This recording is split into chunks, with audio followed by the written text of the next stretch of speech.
Hey people, what's going on? My name is JAMEEL Rawls. I live in Norton Shores, Michigan. Subscribe to my channel if this is your first time here. What you're going to hear on my channel is a lot of things having to do with gang stalking. Now, if you don't know what gang stalking is an international phenomenon. It goes on in South Africa. It goes on in Europe. It goes on in Mexico.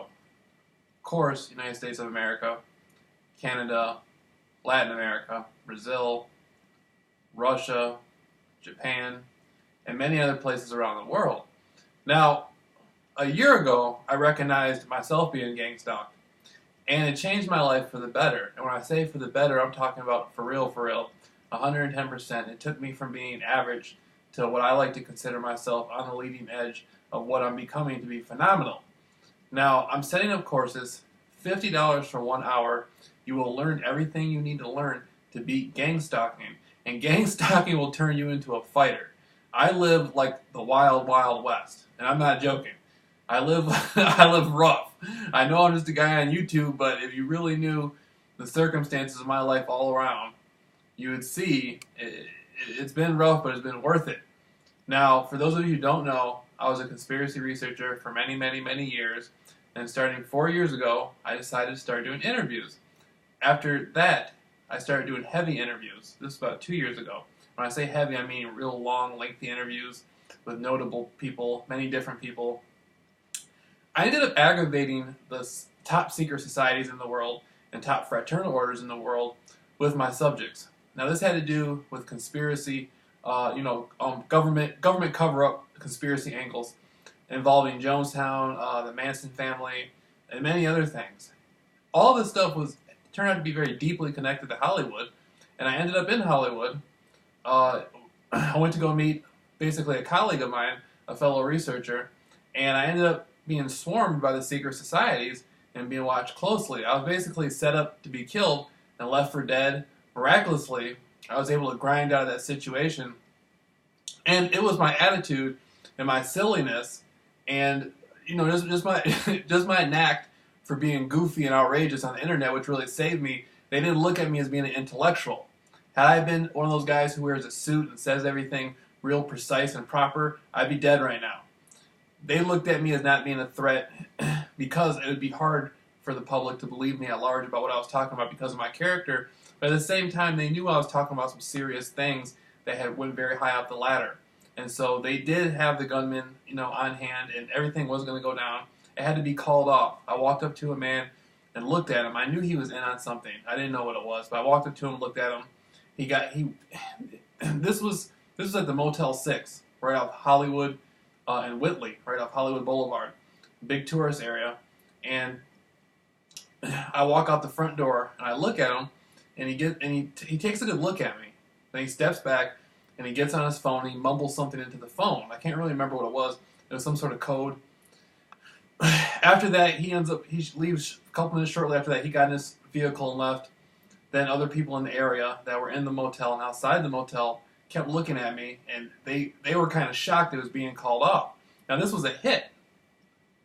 Previous to this, I had actually met the people within the secret societies in person.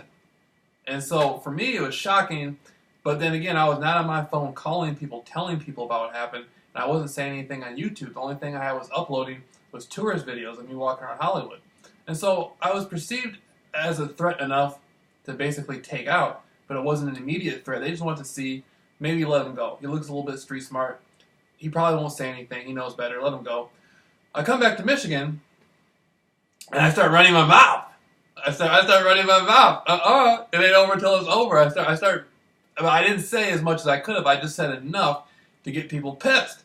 And they're coming from the perception, not only is he still talking about, not only did he run his mouth about all the stuff he learned from the conspiracy, but then we bring him out here, and he finds out who we are. He meets us. Now he knows who we are, and then he ends up finding out that we try to take him out. And so now they're really pissed. So I get granted the gang stalking program. And that started, from what I can remember, it could have been going on long before that. I just didn't know it. But that started a year ago. And so as I'm going through the gang stalking program, I ended up hiding in my mother's house for 1 month. 1 month. And this was in the wintertime. And I thought the cars following me, I thought this was another hit. Okay? It started in the summer, but it wasn't until the winter I just knew it was a hit in my mind, and it ended up not being a hit, just gang stalking. And so once I find out I'm being gang stalked, I don't know what to do. So I don't have a car. I live in my mother's house. So I started drinking heavily, and then I'm smoking cigarettes, and I don't know what to do. And so I just start walking. I just start walking and walking and walking and walking, and one thing miraculous happened is my whole life changed from this experience. Everything around this time just changed my life completely. I'd say a lot of filters had got taken down off me.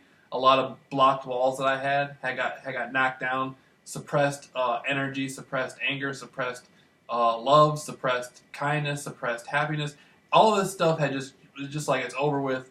The gang stalking program just ripped it out of me.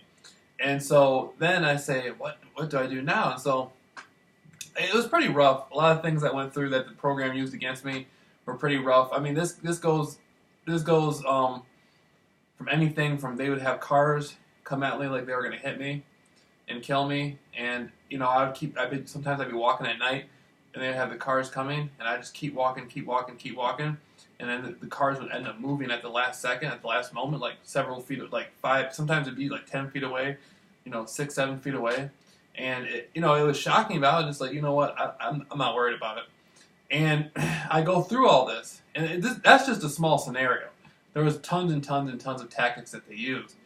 I've had my food drugged on multiple occasions. I've had helicopters, and I live near airports. They use airplanes. I mean, they use about anything they can use, and so it's just incredible story. Those of you who've been followed on foot by people, the list goes on for gang stalking. Anyhow, after all this, I ended up going to Phoenix for a couple weeks, and then while I'm in Phoenix, I pretty much decide to start my life over. I buy myself a small jump rope, and I start watching Muhammad Ali videos on YouTube. And Muhammad Ali, I met him when I was younger in Muskegon Heights, Michigan. And I didn't really know I knew he was famous. He was a famous boxer. But at that age, I was like 6, 7, somewhere around 7, maybe 8 at the oldest. And so, yeah, it was about 7, 8. And so I meet him. And then at some point in my life, right before I go to Phoenix, for some reason, he just came into my consciousness.